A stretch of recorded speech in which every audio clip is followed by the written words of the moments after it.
মকসুদপুরে নীলু মুন্সির হত্যাকারীদের ফাঁসির দাবিতে মানববন্ধন। রাতুল আহমেদ, গোপালগঞ্জ প্রতিনিধি। এর রিপোর্টে দেখুন বিস্তারিত। গোপালগঞ্জের মকসুদপুরে নীলু মুন্সির হত্যাকারীদের দ্রুত গ্রেপ্তার ও ফাঁসির দাবিতে মানববন্ধন করেছে তার পরিবার ও এলাকাবাসী।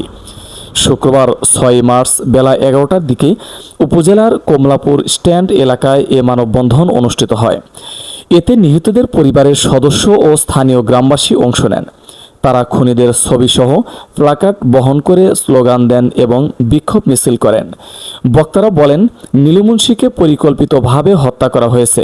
ঘটনার সঙ্গে জড়িতদের দ্রুত গ্রেপ্তার করে দৃষ্টান্তমূলক শাস্তির দাবি জানান তারা। নিহতদের ছেলে রবিন মুন্সি অভিযোগ করে বলেন, গত 27শে ফেব্রুয়ারি 34 জনের নাম উল্লেখ করে হত্যা মামলা দায়ের করা হলেও এখনও কাউকে গ্রেফতার করা হয়নি। নিহতদের স্ত্রী জোবাইদা বেগম কান্না জড়িত কণ্ঠে স্বামীর হত্যার বিচার দাবি করেন। নিহতের বাবা আনোয়ার মুন্সিও ছেলের হত্যাকারীদের সর্বোচ্চ শাস্তির দাবি জানান। উল্লেখ্য, গত 23শে ফেব্রুয়ারি সকালে পূর্ব পরিকল্পিত হামলায় গুরুতর আহত হন নীলু মুন্সি। পরে তাকে ফরিদপুর মেডিকেলে নেওয়া হলে চিকিৎসাধীন অবস্থায় তার মৃত্যু হয়। মকসুদপুর থানার ওসি তদন্ত মতিয়ার রহমান জানান, ঘটনায় জড়িতদের গ্রেফতারের পুলিশ অভিযান চালাচ্ছে।